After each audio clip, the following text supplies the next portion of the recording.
જયમાં બહુ સ્મરણા જય કષ્ટભંજન દેવું.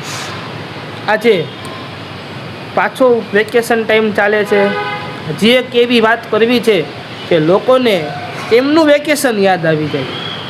આજથી 40, 50, 60 વર્ષ જૂની વાત, એક આપણા ગુજરાતી કવિઓએ લખેલી એક એવી વાત કે જે અત્યારના સમયમાં દૃષ્ટિકોણ કરીને તો એ બહુ મોટી વાત છે. ઘણા કવિઓ લખતા ગયા છે કે પાદર અમારું રણિયામણું, ગામમાં તો પાદર જોવા મળે નહીં, પાદર ગામડામાં જોવા મળે. ઇન શોર્ટ એવું કહેવા માગે છે કે ગામડું અમારું રણિયામણું. આગળ છે, એ પાદરના વડમાં ઝૂલા છીએ અમે ખૂબ હિંચકા. પાદરના વડમાં બહુ લોકો એ હિંચકે તમે ગમે તેટલા વજનવાળા ઝૂલો, એ હિંચકો ન તૂટે. આપણો ઘરનો તૂટી જાય પણ વડનો હિંચકો ન તૂટે. એટલે કે એ વડમાં કેટલાય લોકો ઝૂલા છે હિંચકા. પાદરના વડમાં કેટલાય લોકો હિંચકા ઝૂલા છે. વેકેશન આવે એટલે કે વેકેશન ચાલુ થાય, રજાઓ પડે એટલે તરત જ તે બેટ બોલ લઈને થઈ જાય હાલતા પાદરમાં રમવા, ક્રિકેટ રમવા. એ જમાનામાં તો ક્રિકેટ સિવાય કોઈને ખબર જ નહોતી. બેટ બોલ કહેતા, પહેલાંના જમાનામાં બેટ બોલ કહેતા ક્રિકેટને.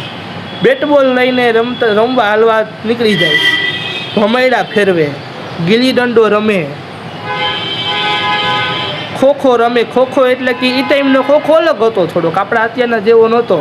પકડામ પકડી રમે, જેને આપણે અત્યારે આ દોડે છે પકડા પટ્ટી કરવા, એ ટાઈમની પકડામ પટ્ટી અલગ હતી. લંગડી રમે, આઉટડોર ગેમ્સ.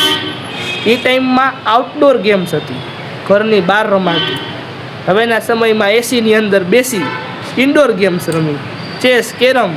અત્યારે સૌથી સારી ગેમ છે વાતું કરો બસ. પાદર અમારું રણિયામણું પહેલી કડી હતી. બીજી કડી, પાદર અમારું રણિયામણું. આખા ગામની અંદર એ જ પાદરમાં હોય મંદિર. આખા ગામની આ મંદિર તો 3-4 હોય પણ મુખ્ય મંદિર હોય ને ગામના પાદરમાં હોય, એવું પહેલાંના જમાનામાં માનતા. તો કે મુખ્ય મંદિર અમારું ગામના પાદરમાં. મેળા થતા ઘણા. એ મંદિરમાં મેળા થાય મોટા મોટા દિવસે. એ પાદરમાં મેળા થાય ને એ ગામના 1000, 2000, 3000, 5000 જેટલા લોકો હોય એ ગામમાં આવે, પાદરમાં આવે અને જમે. પાદર અમારું રણિયામણું. પાદર છે એ શહેરની તોડે કોઈ દિવસ ન આવી શકે. પાદર છે એ શહેરની તોડે કોઈ દિવસ નથી આવી શકતું. કેમ કે પાદર છે એ નિરાતવાળું છે. પાદરની અંદર નિરાત છે. કેટલા ગરડાના ખાટલા છે, તો ઘણા લોકોના રોજી રોટલી છે.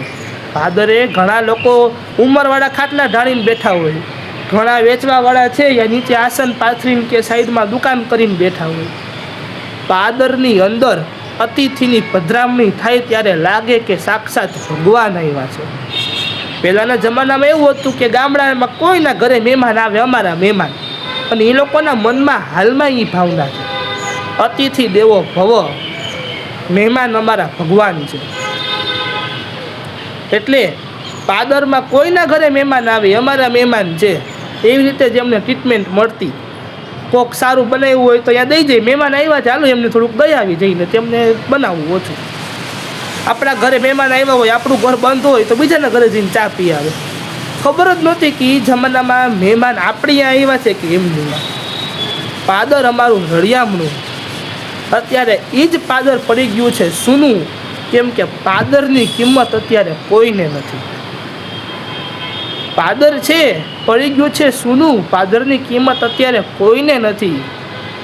હતો જમાનો 1900નો, અત્યારે આ દ્રશ્ય દુર્લભ છે.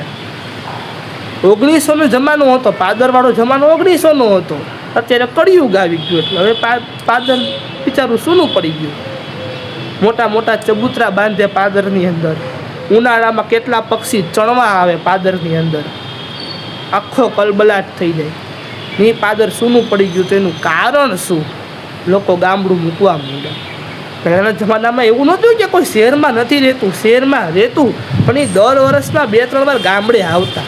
હવે તો ગામડે ન ફાવે, બહુ ગરમી, બહુ ઠંડી, બહુ વરસાદ. 2 થી 3 વાર તો વર્ષમાં ગામડે જવું જ જોઈએ. આપણું વતન છે, આપણી જન્મભૂમિ છે ગામડી છે. એટલે આ વિડીયો છે એ સ્પેશિયલ એ લોકો માટે જ છે કે જે ગામડામાં રહેલા છે, જેમને હાલમાં ગામડું યાદ આવે છે. તો આવા દરેક લોકો આ વિડીયો ખાસ સાંભળજો ને મને કોમેન્ટ કરીને જણાવજો કે તમારા ગામડામાં બીજી એવી કઈ કઈ વસ્તુઓ હતી કે જે તમને આજના સમયમાં યાદ આવે છે.